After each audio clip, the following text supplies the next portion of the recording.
house here for our presentation. There's maybe a little room further back there, and there's a couple more chairs if we need to pull those out. So just find a spot here for yourself. My name is Joshua. I'm the Community Programs Manager here at Wenatchee River Institute. And just want to welcome you here to the Red Barn. How many of you, this is your first Wenatchee River Institute event that you've ever been to? How many of you, this is your first time being here? Awesome, yeah. Thank you for coming. Yeah, appreciate that. Now you're going to be stuck and you'll have to come to more and more events.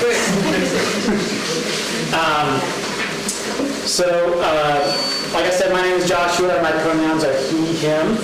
And with us tonight, we have Jeremy on the back there volunteering for our tech. And we have Lissy here volunteering for drinks. You may have bought a drink from her. If not, you'll need to buy a drink from Lissy over here. So if you're not familiar with Wenatchee River Institute, we're a non-profit environmental education center. And our mission is to connect people, communities, and the natural world. And so throughout all of our programming, we're thinking about how we're weaving all of those things together. And usually that's pretty easy, bringing people together to think about this land and this space that we live in. We do that through our youth programs, where we bring students here into this red barn for education or out into the field. Or we also travel up and down the valley and along the Columbia River to bring that education to them. Our other side of education is community programs like this Red Barn event. We put on various workshops. We do nature walks and hikes. We have various events that we're part of and that we put on, like Bird Fest, and some of you may have seen our Dia de los Reyes event. That wasn't our event, that was something we were a part of that was last weekend. So always thinking about how we're connecting to the community. One way that we do that is by acknowledging the people that were here on this land before us. And so to do that, I'm going to read this land acknowledgement.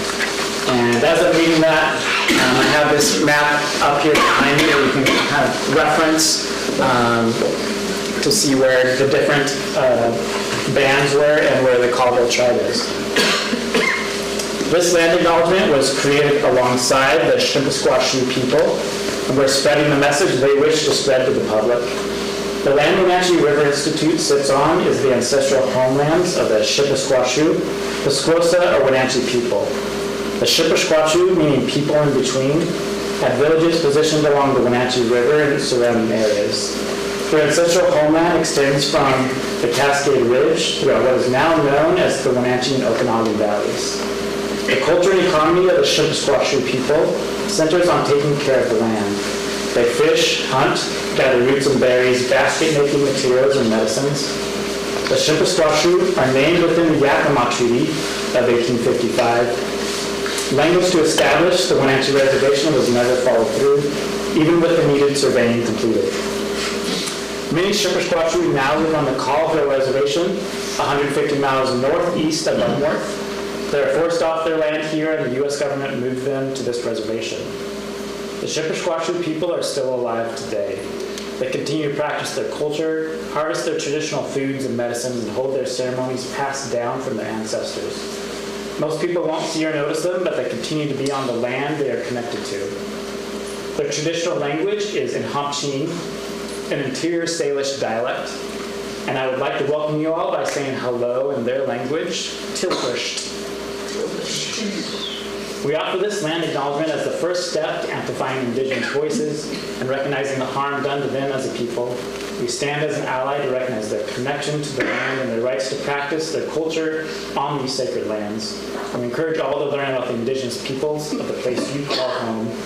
The Wenatchee River Institute is committed to sharing this land acknowledgement and following up with other actions to educate and be respectful.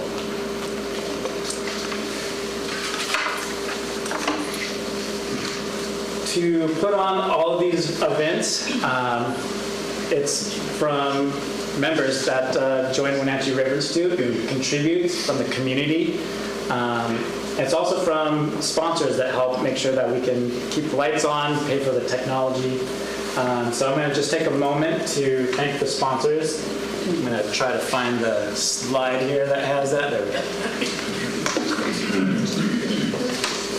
So to thank the sponsors, I'm going to thank the City of Leavenworth, the Leavenworth KOA, Icicle Brewing, Rhinehouse, Ludwig, North Central Audubon Society, Obertal Inn, South, Sleeping Lady, the Nature Conservancy, Muchen House, Gustav's, Wild Birds Unlimited, Sim Smith, Leavenworth Village Inn, Blue Elk Inn, and Anna Hotel Pension.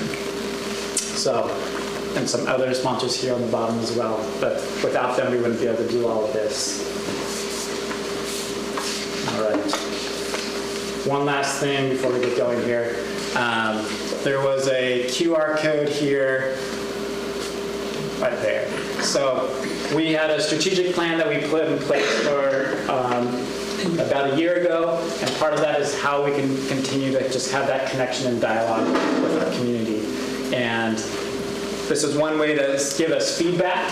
So if you would like to scan this QR code and give us feedback on things you like, things you want to see more of, we just want to have that open-minded communication.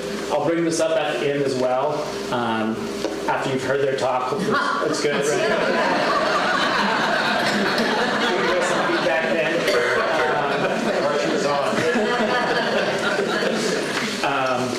But now to introduce Bob and Carolyn. Carolyn was our past executive director, and Bob is here. And yeah, let's give him a round of applause.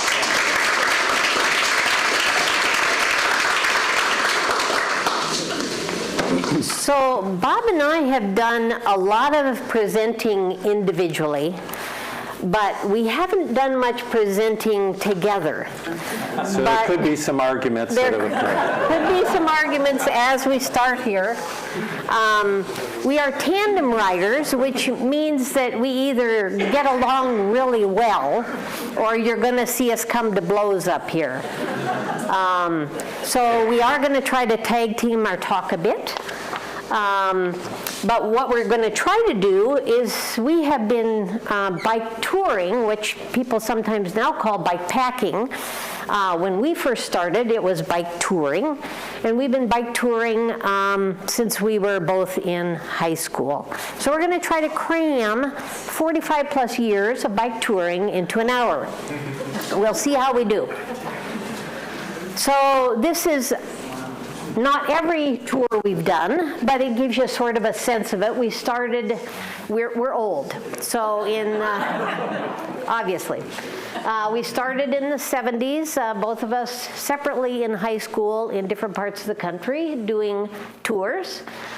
We did touring together, and then we started having children, so then we started doing touring with children, which we want to talk to you about because that's its own unique situation. And then when our children flew the nest, or we booted them out, then we started touring together again as a couple. So that hits us about at the 2004 on is when we started touring as a couple again. So we started in the middle. The ones in the middle are with children. As we're going through our talk, I'd like you to pay attention. Right up on our talk is we are terrible photographers. And you'll see that. You'll see. Yeah, so, I mean, I think honesty is really good. But a lot of the photos were scanned from prints, or, you know, we did prints, we did slides, we did this, we did that, but we're terrible photographers. But as you're looking at our photos, I want you to pay attention to kind of what our equipment looked like, you know, what kind of clothing we're wearing, how much gear we're carrying. Just pay attention. We got a lot of photos of bikes and equipment, and just sort of see how it evolves over time. The other thing I think you'll notice is that we are extremely cheap. So the reason we've been, And when I used to work here at WRI, the staff here knew that. So the reason we've been able to travel so much is we travel super duper on the cheap, and then we also travel super duper lightweight, which has got some pluses and minuses. So we're going to start actually with our most recent tour, and that was this summer. We went to Estonia and Finland. And so just pay attention to the gear here. This is the pannier setup that we had. We have a tandem that collapses, so you can take it apart. It fits in the bike box that Bob is holding, and we pack it up like yay. So we end up with everything in a box except we have a duffel bag left over. So the airplane rules are basically 70 pounds or less, and so it is a real trick to get it down to 70 pounds. So Bob takes off the chain, he takes off the pedals, we put them in our pockets. Yep, they're often our carry-ons to take our pedals. Yeah, we have a very heavy carry-on. Yeah. You get chains through TSA. Yes, they scan. As long as you're not swinging them. So our trip to Estonia, we had really good maps. Yeah. And so there is a Eurovelo system all throughout Europe, which is an international bike routes. And some of them are super well designed, and they have really good signage. So this is a sign that is showing 3 different Eurovelo routes, Route 1, Route 10, and Route 13. So you can actually, you're on roads, you're on paths, you're on all sorts of things, but in some of the countries, the routes are really, really well defined. And you can look that up online. It's the Eurovelo system, and you can travel almost anywhere in Europe on that system. It's a fabulous system. It is what we aspire to. This Eurovelo 13 is called the Iron Curtain Trail, and it actually follows the route to the old Iron Curtain. So it starts off in Moldova, goes up through about 14 countries to northern Finland. And it's very well demarcated, and some of the areas are just remarkably well maintained. And backing up on this map, so we flew into Tallinn, which is the capital of Estonia, and the bike route that we followed was red. And that was really well developed, so it was well signed and nice low vehicle traffic, good routing, and then the further you went, the less developed the routing got. Just to give you a sense of what kind of terrain we were on, this is pretty typical, pretty small paved roads, super nice. A lot of pictures of Bob because he's holding the bike up, because if he handed it to me, I would often have trouble keeping it upright. This was also really typical. Gravel, a lot of gravel roads. We did a ton of gravel roads, and we brought some reasonably beefy tires. Well, I guess you could speak to the tires. An upgrade They're from... beefy tires. Beefy tires. So how much does the bike and your gear weigh without you on it? Grand total, us together, it was about 400 pounds, the entire deal. So the And braking I weigh distance, 50. So braking is a bit of an issue. You can see, can't see it here, but we do have a drum coaster brake on it because you really need it. Yeah, but altogether the bike itself is, with our gear in it, it is probably about 90 pounds, something like that. So you do travel. Yeah, it is. We do go light, yeah. We go real light. And then we had some events where we were in mud wallows. This was not uncommon, and we might have had to walk, an hour through this kind of stuff. And this was not uncommon. We did a lot of riding on single track, on grass, on all sorts of stuff. Yeah, this stuff was great. Yeah. It was really fun. Yeah. Oh, I'm on. Okay. So Estonia is pretty cool because there is a remarkable amount of public land there that is the old Soviet bloc country, and they had large areas that were cordoned off that nobody could enter because they had armaments there. The Soviets left, and there's these very large, pristine areas that the Estonian government then put into national forests and national bogs. They've got these beautiful, beautiful bogs that were there. But they had all these campgrounds that were set up. Each one was unique, and they're all free. And you just go site to site, and they really were pretty cool spots there. Just out of curiosity, Bob, what kind of bathroom facilities do they have there at those free places? Zero. Do they pit toilets? Well, they had pit toilets. Yeah. Okay. Yeah, they had But those. no water. No Yeah, water. yeah. Yeah, they're pretty They had primitive. pit toilets. Yeah. Yeah, these were pretty cool too. So there's a lot of, it is a tourism is a developing economy in Estonia. They're just opening up, and there's a lot of these old farmhouses that people just make available. They're really cool, very simple. This thing was 1860, if I recall, somewhere built right around there. And then but there are other places we get into town and we really whoop it up and stay in places like this. We did not carry any kind of cooking materials, anything like that, so we would go the entire time just eating just regular food that you get off the shelf. Bread. Just to save on weight? Yes, just save on weight, yes. And money, yeah, I guess Yeah, so too. both. Yeah. Weight and money. I say what? We would actually get into town, something like that. But there would be times when we didn't have that opportunity, yeah. So a lot of yogurt, a lot of cheese. Would we have a cucumber over there, things like that, and a lot of bread, yeah.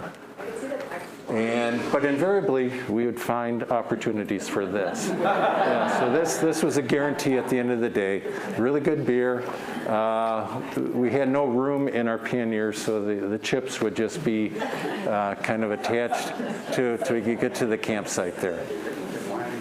Yeah, this I really want to point out.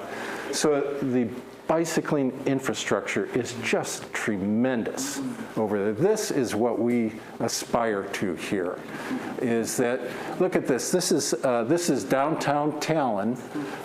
This part here, that's all pedestrian. Then you got a bike lane, and then you got a buffer zone, and that little narrow strip right there, the asphalt, that's for cars. So primary, secondary, cars are tertiary. It's just super cool to see. Is that a one-way road? That is, no. That No, was, I think people would have to Yeah. pull off, and Yeah, they it's just just pull off. cars are not a priority. Yeah, yeah. And then just a lot of the roads were really good quality, the rural roads there, yeah. Hey. Let's see, okay, this is Okay, so every good presentation needs to have graphs. So this is the graph of distance traveled versus age. So we've started with our most recent trip, so we're down here. Distance low, age high. And we're going to take you to earlier times where we were traveling with more distance. Then we've got age versus weight. We're down here. Our next trip, we're actually biking in the nude, which won't be that attractive. And then we've got the age versus the percent of time camping, which also appears to be on the downward slump. And finally, we have a cyclist age versus appearance. And I hate to say we're down here, and you can see by the look of us, we don't even want to uncover our faces. It's gotten that bad. So for our Estonia trip, we were there, it was a 5-week trip. We actually did 21 days of actual riding. Our longest day was 40 miles, and we averaged about 30 miles a day. And we spent those 21 days of riding, we camped for 4. So we brought camping gear, but we found reasons not to camp. So this is how we used to look until we did too much bicycling. And then we got a little looking like this. Let's see here. I'm still on. So the first trip that we actually did together was we went to Alaska for 4 weeks. And we took the ferry from Seattle up to Alaska. The plan was to ride the Anchorage to Fairbanks to Anchorage Loop. And this is Bob doing what Bob often is doing on What trips. I do best. And I want you to notice what he's wearing. It's a lot of rain gear. So he has on a raincoat, rain pants. I actually sewed rain overshoes. And we biked a lot in the rain. And in fact, we biked so much in the rain that we eventually ended up deciding to bike in as few clothes as possible so that when we were done with the day, we could put dry clothes on. It was that wet. I'd like to read something. Hand that to you. Yep. Beta bike shoes by any chance? What's that? What? Did you wear beta bike shoes? We had tennis shoes. Yeah, just Yeah, back and- at those days, just Do you remember regular. beta bike shoes? They had the really stiff sole.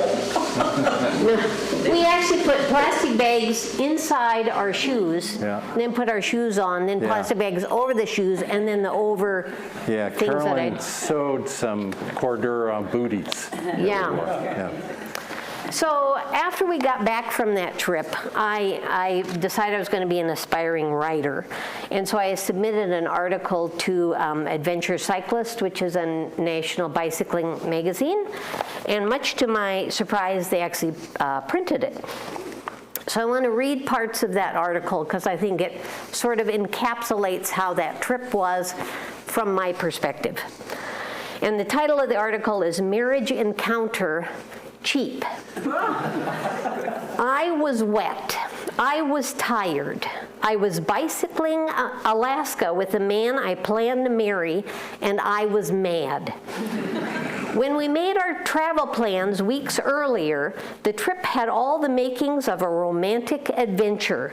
Ferrying from Seattle to Alaska, bicycling wild and remote country, stopping to enjoy the natural beauty along the way. Visions of Arctic wildlife, expansive horizons, and evenings snuggled up at the campfire filled my mind as we packed and prepared. Now I was experiencing the painful reality. I was wet, I was tired, and most importantly, I was mad. It was 1978, and I had taken the idea of equal rights for women to its extreme. Equal rights meant equal responsibility. And at my urging, Bob and I had divided our equipment and food with the principle of equality in mind. The tent for him, the stove for me. Half the food for him, half the food for me. The camera for him, the first aid kit for me. It was equal. It was fair. Now, mind you, our weight was not excessive. Bob belongs to the fanatic Light Packers Club. We each had 2 sets of underwear, one to wear and one to change into. Everything we packed had been carefully scrutinized for weight, and absolutely nothing extra could be found in these well-packed panniers. Our panniers now had equal weight, 25 pounds for Bob and 25 for me. Following the principle of equality, this was a good plan. Following the principle of body size and muscle mass, this was a bad plan. Bob expressed concerns about the amount of weight I had in my panniers. No, I insisted. It's fine. I need to carry my own share. And the article goes on to talk about some components of the trip, which Bob will describe. Okay. So we would struggle for a long time to get up to some kind of a ridge line, thinking we're closing in on a town, because we'd see on a map, we had a map of the entire state of Alaska. We're just in this little stretch. And we'd see a dot that said a town. So we were working to get there. And you know, there's no town there. So we just kept on going and going. And we ended up doing 125-mile-a-day averages. Yeah. And so we just had, whenever we did get to a town, we just had to stock up for several days' worth of food, which, you know, we had really no capacity to carry this stuff. So we attached on bags and stuff like that to carry it. And we did everything we could to get us to go that way. And so we were working our way through. We had this big itinerary we were going to go, and we were going to eventually get there.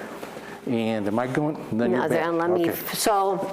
So my article goes on to describe what Bob just said. At this point in the story, I would like to be able to tell you how I rose to the challenge, buckled down under the added weight, put a smile on my face, and whistled upbeat tunes as the miles rolled by. Unfortunately, this was not the case. I was still wet. I was still tired. And unfortunately, I was still mad. Bob tried all the right tactics to pull me out of this irrational funk. Would you like me to ride in front? No. Would you like me to ride behind so you don't feel like you're chasing me? No. Would you like me to ride way out in front so you don't have to see me? No. Would you like me to ride way behind you so you don't have to see me? No. What can I do to make you happy? Silence. So went the first week of the trip, hours filled with many such memorable conversations. Bob coaxed, cajoled, and sweet-talked me through the day, but I was grumpy, irrational, and not to be mollified. In my way, I was enjoying an adventure with the man I loved. Now, some couples go on marriage encounter weekends before they get married to help determine their compatibility. Bob and I, we did it the cheap way. We bicycled Alaska and had our marriage encounter en route. During that trip, we experienced the nuances of each other's personalities while under stress. We solved problems, made do with limited financial resources, struggled together under less than ideal circumstances, and learned to love each other in spite of our flaws and shortcomings. And that was our Alaska trip.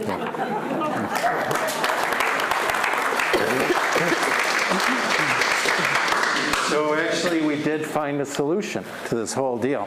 We had heard, we had our final leg of our journey, and we were way, way, way behind schedule on where we were supposed to be. But we needed to get from Tok, Alaska, which is up around the Fairbanks area, down to Anchorage to catch our flight. And we had found that there is the, along the, what's it? Train? The train. Yeah, you're exactly right. And so there's a train that goes down from Fairbanks to Alaska, to Anchorage there.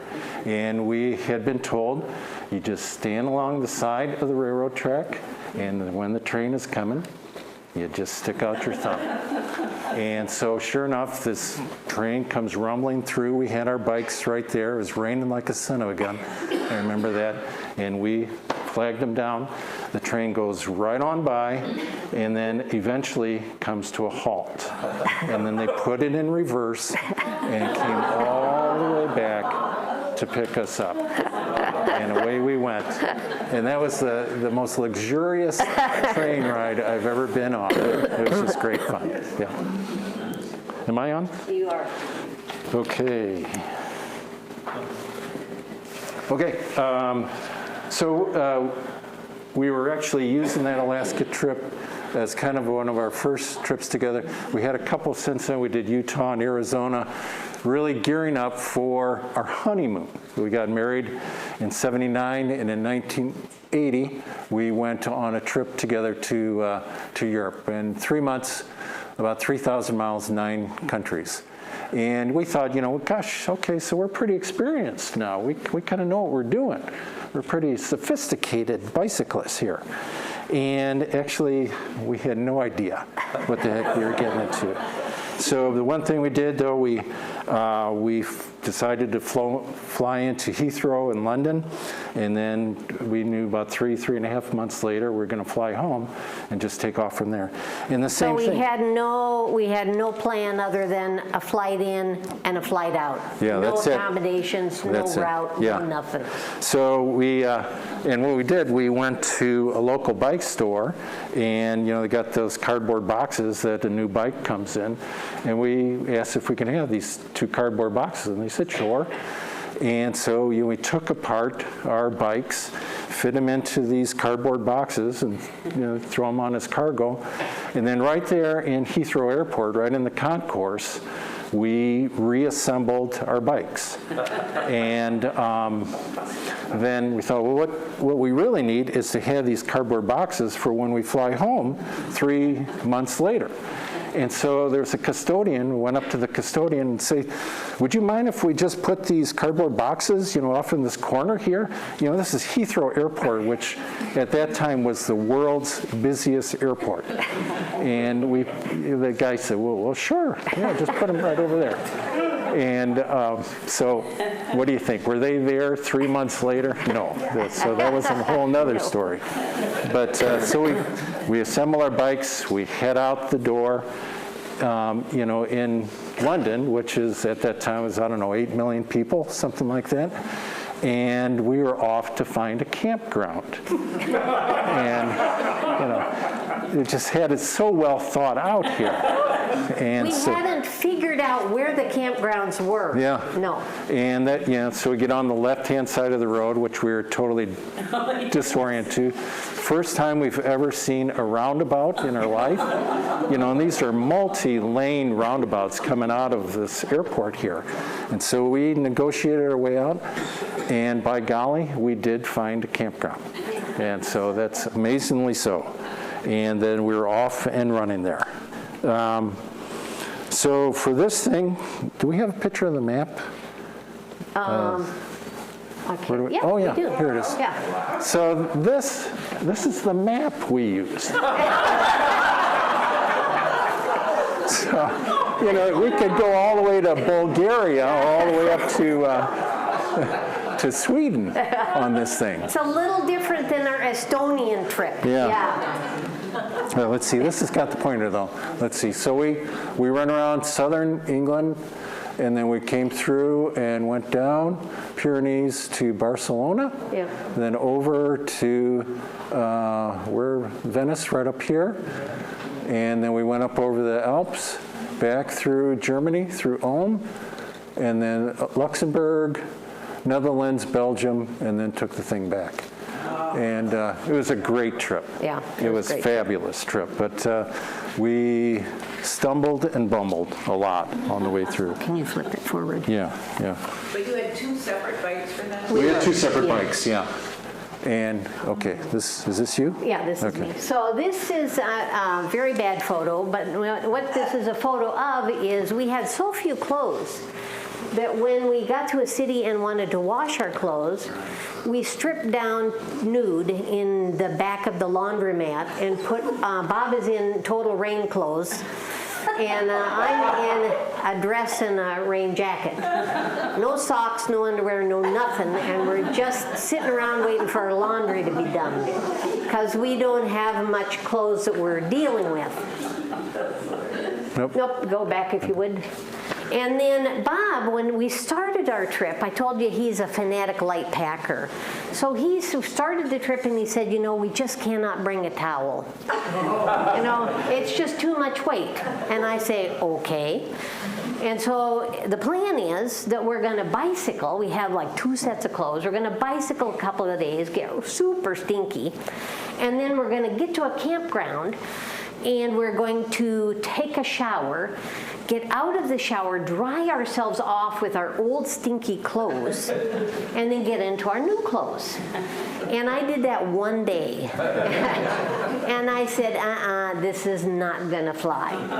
So we ended up buying a towel that was about this size, and that's what we used for 3 months. I always got to take the first shower, and I would hand him this big soggy doggy towel, and he would take the second shower. So we are fanatically light packers, for sure.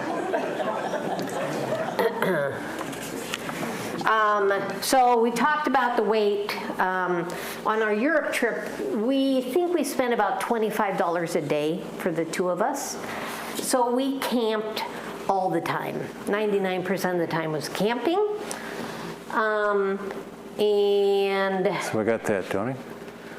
Well, this is the shower. well, types. this, Okay. yeah, this, Again, go backwards just once if you would, Bob. Is that the shower bottle? So this is how much gear Bob was carrying for a 3-month trip.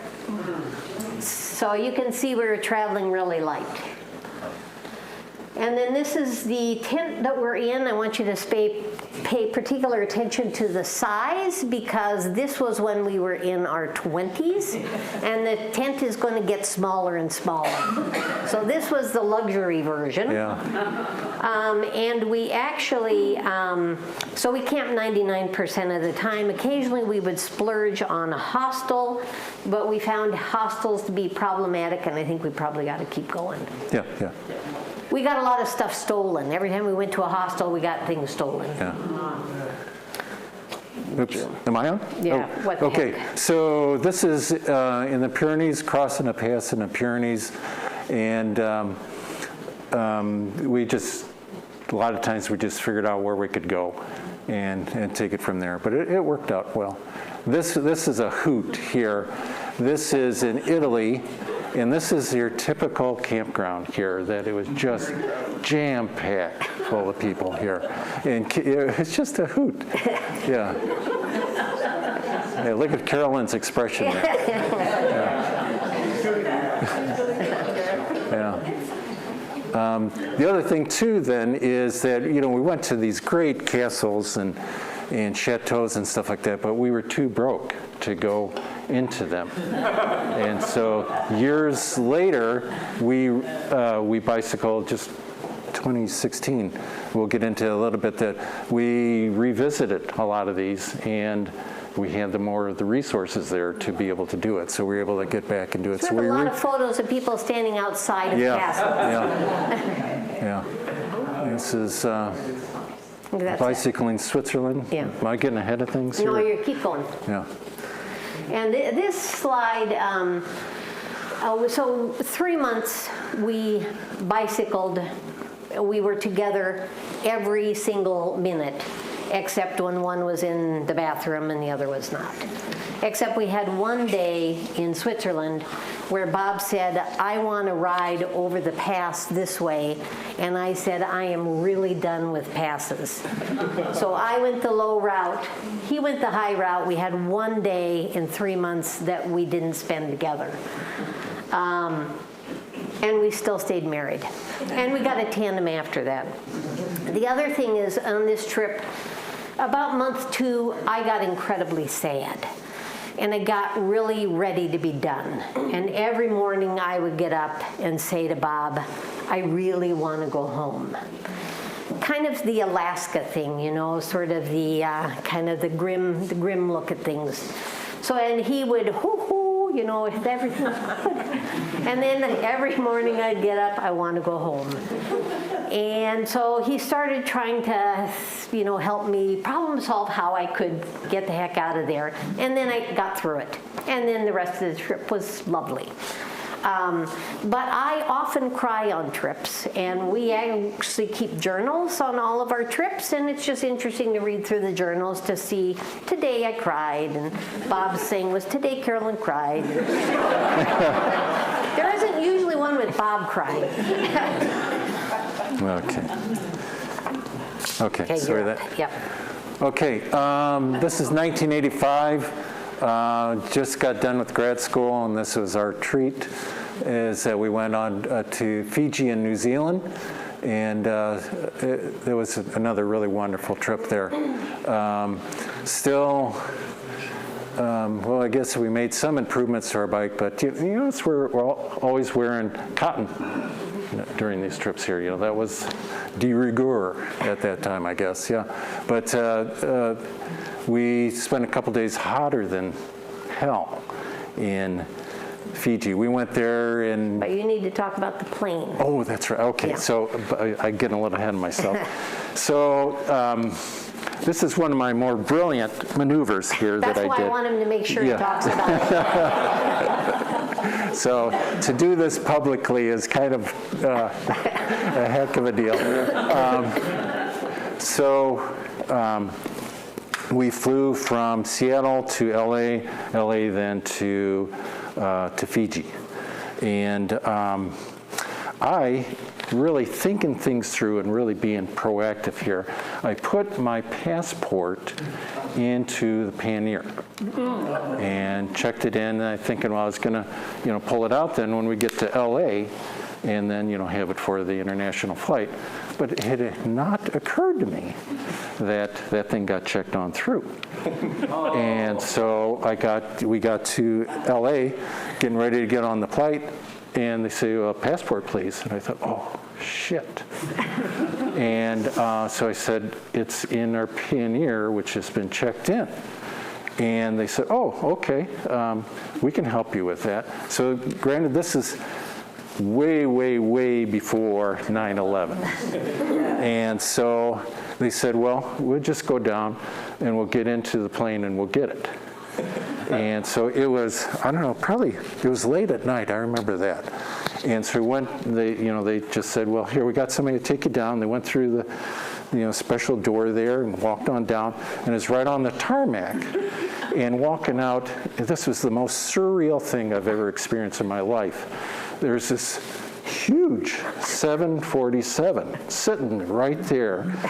You would not believe how big those things are. It's just incredible. And so, there's these weird lights on and everything like that, and we're walking underneath it, and I'm looking up at this thing, and there's those big conveyor belt things. They say, well, just go on up there and get into the hold and, get your pannier. And so, I went on this conveyor belt into this hold that I swear was about as big as this room. It was just massive. And so, there's baggage everywhere on this thing. So I'm just rooting around, and all the guys that handle the baggage, they're just saying, yeah, it's in there. So I was rooting around, and sure enough, thankfully, I found my panniers underneath this huge pile of all this baggage. So I grabbed my deal and came back out, and they took me back up and said, okay, you got your passport. Yeah, it was just unreal. Yeah, so I survived that whole ordeal there. And my journal entry about that says, we had a little trouble at the LA airport. Just minor details there. Minor detail. Yeah. So we got there, by golly. Let's see. Okay, now you're on. It's not going forward. And the clicker's not clicking. Okay, great, thank you. So we get to Fiji. It's hotter than blue blazes, and we are riding, and every time we stop, a whole mass of kids comes and gathers around us. And it turns out that there is a cyclone that's coming. And so we end up hitchhiking and get a ride in the back of a truck. We don't know a cyclone's coming, but we're hitchhiking because I am just exhausted. I am just frazzled with the heat. And so we hitchhike into town, and the guy who gives us a ride, we think we understand a cyclone is coming, and when in fact the cyclone is coming, and the cyclone came. And so we're in a teeny tiny little room, and the cyclone is happening at night. Yeah, and decided not to camp out that night. Yeah. And the coconuts are flying around like, you know, cannonballs. And we are lying in bed with the curtains closed and the covers up, and it's quite the, I'm about ready to have a stroke. So we get through that, we get up the next morning, and things are real, the electricity's out, the trees are all knocked over, we're not gonna be riding. And then we hear there's another cyclone coming. So we decide we're going to go to the airport and try to get the heck out of Fiji. So we go to the airport. Well, every tourist in the place is in the airport. And then what we discover is all the Fijians come to the airport because it's a big concrete building and it's about the safest place to be. So the airport fills up. It's standing room only in this airport, and it turns into a major party. So there is music and there is singing and dancing, and it was actually quite a fun cyclone, as cyclones go. So that was our Fijian experience, was kind of a lot of dodging cyclones, and I think you're okay. So so now we're headed to New Zealand. So then we do go to New Zealand, and just a lovely country, that's for sure. It was just tremendous bicycling. I lucked out, and we were doing some research beforehand about bicycling, and we found a thing on the prevailing winds of New Zealand. And it was great that we planned our itinerary based upon these prevailing winds. Now there's some marital dispute that occurs at this point here. You read my journal articles and entries, and it's always saying how the wind His is a recall. His is a recall. Yeah. Mine is written documentation. Yeah, well, so that says headwind, headwind, headwind, tailwind, tailwind, tailwind. So he The always winds tells us were that great. the winds were there. Yes, It was they windy. were really good. Yeah. So it was really, really fun. Just an ideal place to go bicycling. Just great roads. And we still look young. Yeah. Carolyn wanted to do this because I shaved my beard off, and so I got this white chin strap that she wanted to show here. But it's definitely the sheep capital of the world, no doubt about that. But this is typical of the roads here, and this is a little bit of upgrades to our bike gearing stuff. And now here. Bob has front panniers. Yeah. This was a 6-week trip, and we're carrying a little bit more gear. Yeah.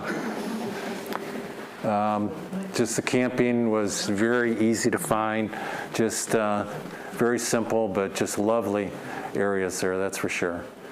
Okay, And we did about again. 75 miles a day on our New Zealand trip. So then we started having kids. Oops, so we thought kids aren't going to slow us down, we're going to tour with kids. So this is our oldest, and we did 2 tours with him. And he's kind of like he's the grand poobah in his chariot there. We kind of decided it was too much hassle for the fun factor. So we did 2 overnight tours with him and kind of gave up on that.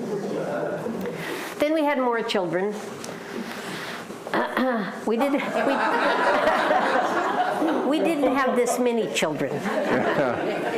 But what we ended up doing, because we still wanted to ride, is we started doing sag wagon travel, and we would get a bunch of families together, and we would have kids in vans and other adults riding, and we'd pick a park to meet at and switch drivers. And this was a way we were able to keep touring even when our youngest was 5. So we did this for a number of years until our kids got old enough to actually then start riding their own bikes. And then once they started riding their own bikes, we started doing rail trails, paved and unpaved, and with and without other families. In fact, there's people in the room here who've done some of these trips with us. So this was really the way that we really wanted to keep riding, but it was a little more difficult with 3 kids.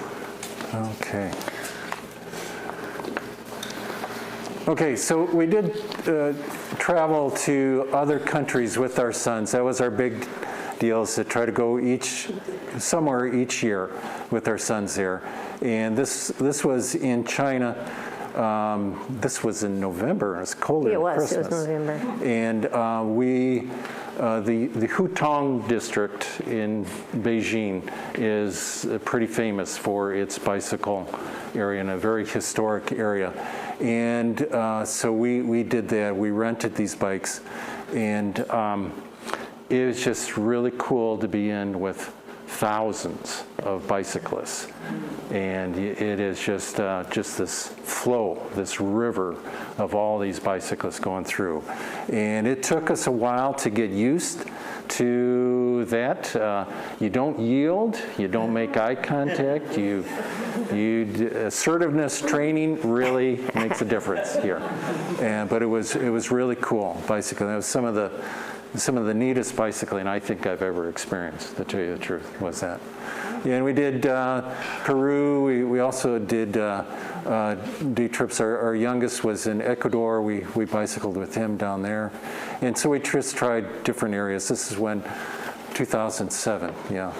So it's our 3 sons there. Okay, then we're moving on. Yeah, this is a bummer. Are you talking about this? This is me. Yeah, this is a frowny face. Yeah. So we took a trip to Germany, Austria, Hungary, Poland, and the Czech Republic, and part of that trip was we cycled along the Danube. And this was a supported trip that we did with our kids.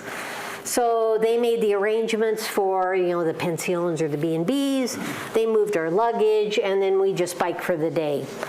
And our kids our youngest was somewhere around 12. The reason there's this huge frowny face on this thing is that everything that could go wrong on a trip went wrong on this trip. And we ended up, at the end of the trip, our camera got stolen, just to make sure we had no evidence that this trip had happened. So that's hence the frowny face. But we actually had our kids keep journals, and Bob and I kept journals on all of the trips that we've gone on. And part of us getting ready for this presentation forced us to look back at our journals, and we consolidated the journal from this trip, which was quite the eye-opener when you kind of take every kid's perspective on what happened and put it all together. So I will start with our youngest. This is the first day of the trip, and our youngest says, "The first day of our bike trip set a bad tone for the week." Okay then, yeah, that's encouraging. And our middle son said, "Today was chaotic." Now here's my take on it. The first day's riding seemed pretty hard on all of us. Bill, our middle son, who said the day was chaotic, he started fretting pretty early in the day that we were going too slow, and that at this speed it would take us several days to reach our destination for the night. He was right. About 6 o'clock, we found ourselves about 18 kilometers from our destination. Tired, hungry, with rain clouds looming. We made a quick stop at a grocery store for bread, yogurt, cheese, Nutella, and salami, which we wolfed down. Looked into our youngest and I taking a bus, because our youngest was flagging seriously. Then Bob talked with a private bus operator who offered to drive us there for 14 euros. Heck of a deal. Our youngest and I rushed to go. Then we discovered we had misunderstood the price. It was actually 40 euros. And remember, we're cheap. Changed plans again, and we all started riding. When the local bus zoomed by, changed direction and rode madly after the bus, waving our hands, all of us. bus zoomed on without us. So our destiny was set, and we rode. After the first kilometer, it started to rain. Then a few lightning strikes. Then it truly poured. We all rode like crazy, our youngest flying along at top speed. Everyone's spirits remained amazingly upbeat. My perspective on a chaotic day and a bad tone. We were totally wet, but still smiling. So that was our trip there. We had many struggles on that trip, but the trip still was a grand adventure. Did you stay on a barge in the Danube? No, they had regular pensions. They carried our gear for us. This is the first time we ever did a supported one, which we thought this is going to be the Ritz. And it was tough. It was tough. Yeah. Okay, where are we? Okay, we were talking about the Great Divide just a little while ago, yeah. And so we tried doing the Great Divide. Great Divide is a 1,500-mile trip, something like that. 2,600-mile thing that goes, all the way from Canadian Rockies all the way down to Arizona? Yeah, New Mexico, yeah. And so we did some of this in southern Alberta, British Columbia. And this was a grunt for us, talk about the guy who did it in 14 days for the 2,600, we did 4 nights and we did 100 miles, 100 miles, like that. Yeah, and I just had a hell of a time with this whole thing here. And I got to tell you this, every time Bob would talk about this trip, he would say, that was a really hard trip. It was a grunt. And I thought it was pretty easy, but my panniers had all the down. So they were very puffed out. Yeah. I looked like I was carrying my share. Yeah. And this was the first time that we used the trailer. Yeah, Bob trailer. And anytime something wouldn't fit or seemed a little heavy, it would go in the trailer. So I was always trailing behind my 3 teenage sons and my wife here on this thing. But it was great. It's beautiful, absolutely beautiful stuff. Just really nice camping. Great scenery. This is our youngest here.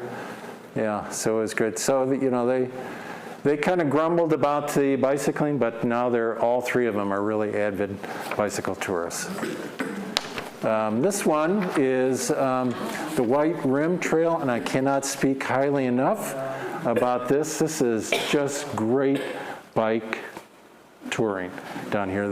We did this in 2014, and Paul, how many times have you done it now? 3 times. Susan was. Yeah, Paul didn't get to go. So. Yeah, the one time. Okay, yeah. So the great partners on this, and the Galbraiths, you guys have done it as well.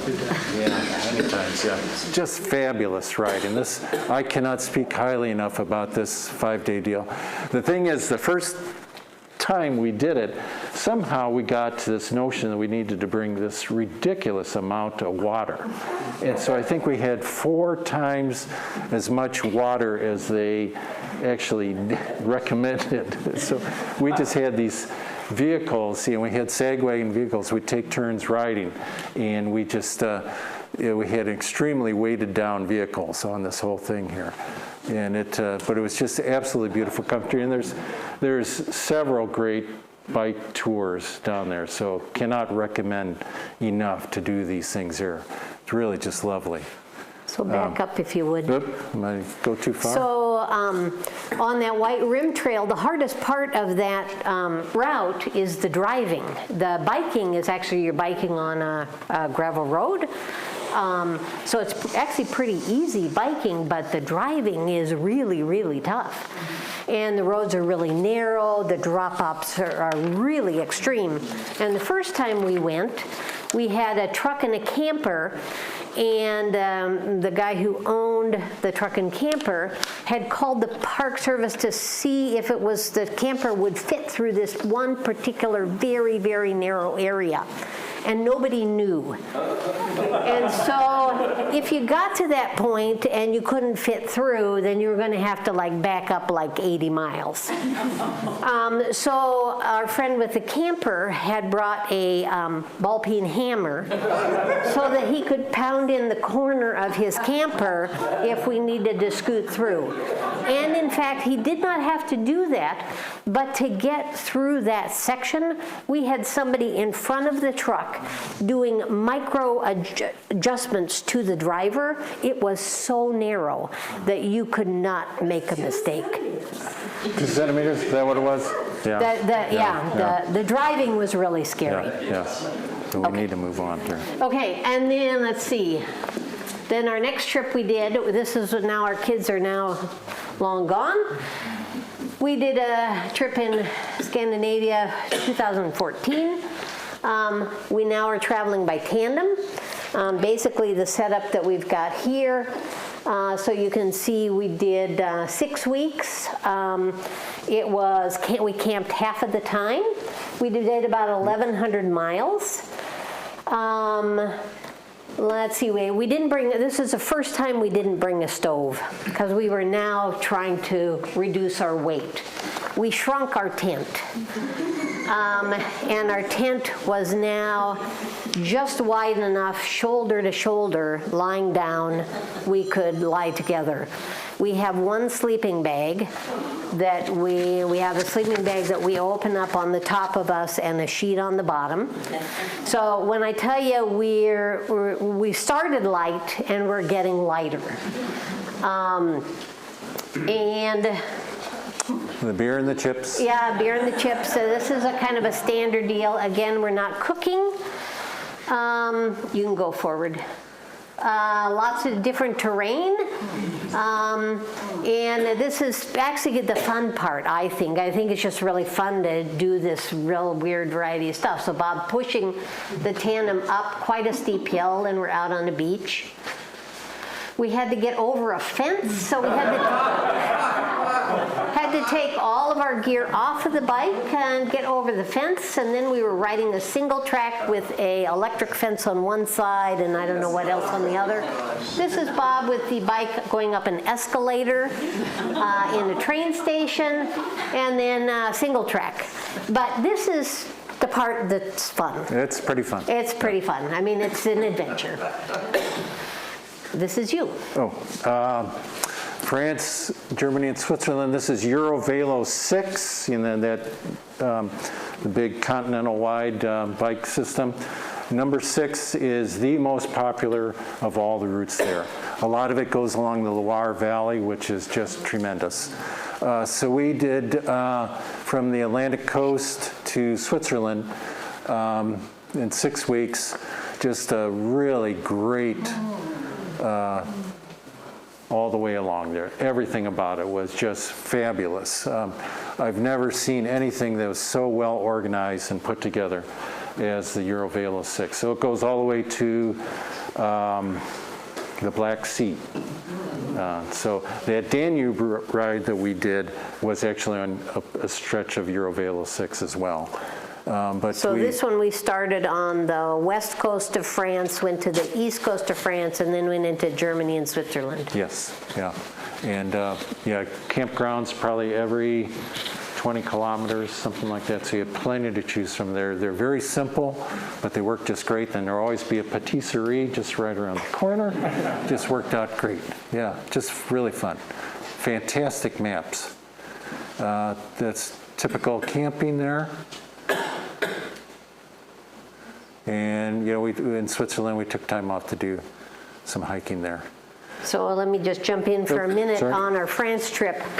The biggest challenge that we had, from my perspective, on our France trip was that they had all sorts of campgrounds, but they had no chairs. So there's no picnic tables, nowhere to sit down.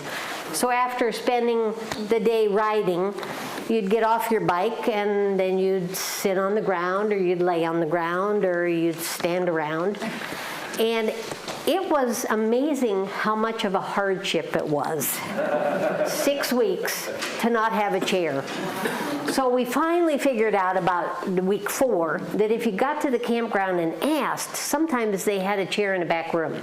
So we got pretty good at trying to get chairs.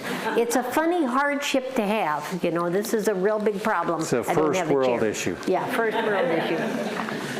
So this is just a year or 2 back. We did Croatia, and Croatia is a beautiful country to bicycle. Absolutely gorgeous. Go along the Adriatic coast. This was a supported trip. This is our second one. The first one we did was that Danube. This, we kind of gave it a B minus maybe, somewhere right around there. It's it was really cool because you'd be on boats, you go from island to island, taking along that line, but there was 30 of us, 32 of us, I think there was, something like that. And it was just a real logistics challenge to manage that many people. So we kind of felt like sheep being herded around. So you could see this thing, we are going all the way along. So they wanted us all to ride all together, all 32 of us, which meant we were kind of a traffic hazard. You know, passing us we were a was a traffic problem. hazard there. Yeah. But the scenery is just fabulous there. Yeah. Where are we at? That's it? That's you. Oh, my goodness. My gosh, it's 8:07 and we're almost done, but not yet. Yeah. So we're still gung-ho on bike touring. We just think it's the greatest thing around. It's just a great way to meet people. Bikes are just such a great icebreaker when you enter an area. Really, you really get to know a country really well. So we're gung-ho for quite a bit more, as long as our bodies hold out on this whole thing. So I'm going to read, this is from my journal when I was 25 years old, bicycling. This is when we were on the ferry back from that European bike trip here. And it kind of still fits my mood, I guess you'd say. So this is the end of our 3-month honeymoon end of our trip. trip here. Crossing the channel back to Britain today. Carolyn's sleeping in my lap, a bottle of duty-free Cointreau by my side, and a bottle of Beck's beer to accompany it all. How lovely it all seems. We got 4 days left on our European sojourn. It'll probably be as much as 10 years before we will make it back here. Got to go to Africa, to South America, to Japan, before we get back to the common market.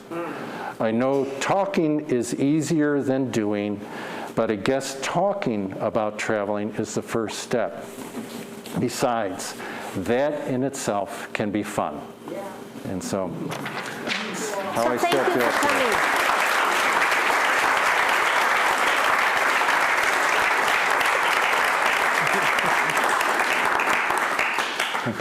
So questions?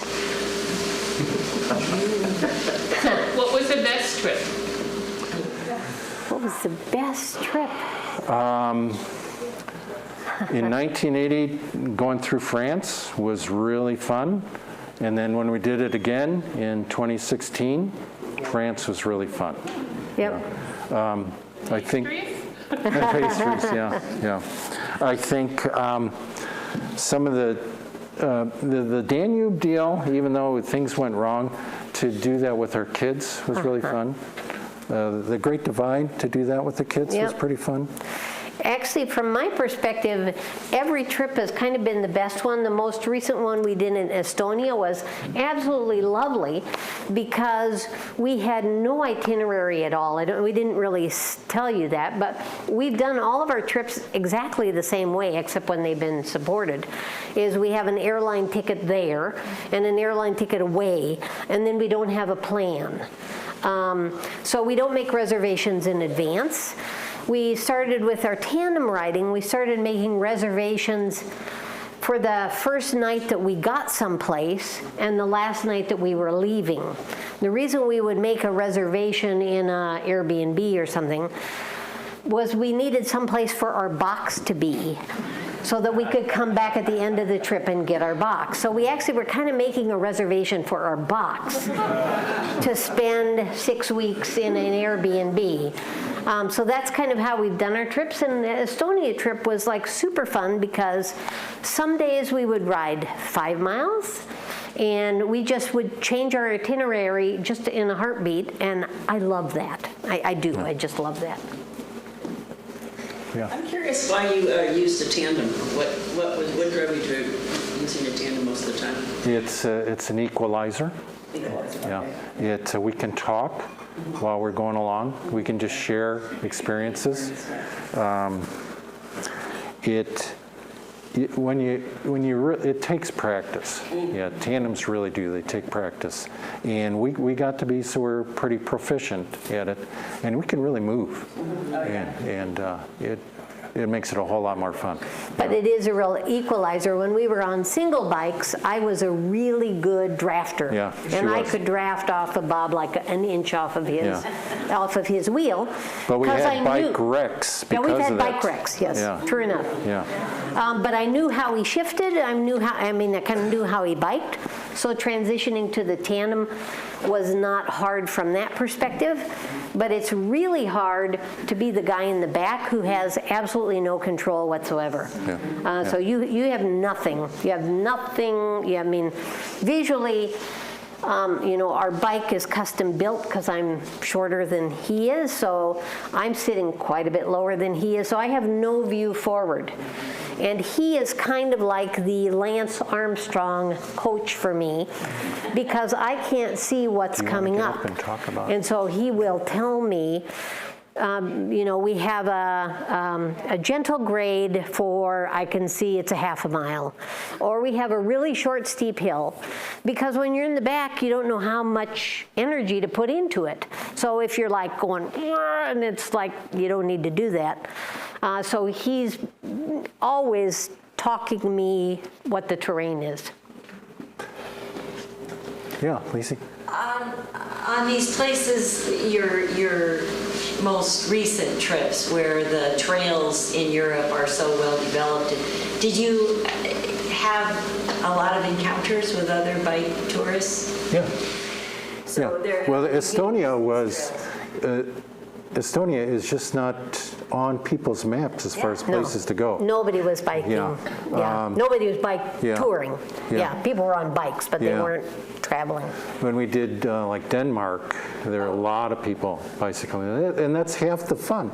You'd show up at a campground, and the English is a pretty common language, and you just have some great conversations with folks about what you've been doing and where you're going, and if you have any recommendations. In New Zealand, we met a man from Japan who was touring. We exchanged addresses, and then we went to Japan and visited him. So that was kind of a nice bonus. And there's been a lot of opportunities like that. Yeah. I just wanted to say, I think your photos are awesome. A lot of touching up. Ellen? Yeah, Ellen. So there was this big guy with a big bushy black beard. Who was that? Yeah, I know. That was my first husband. So we just celebrated 45 years of marriage with the tandem.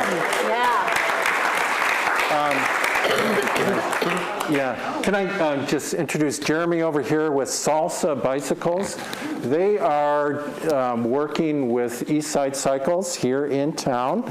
And so, I'm sorry, I forgot your name. Pat. So there is a bike over here that's really well set up.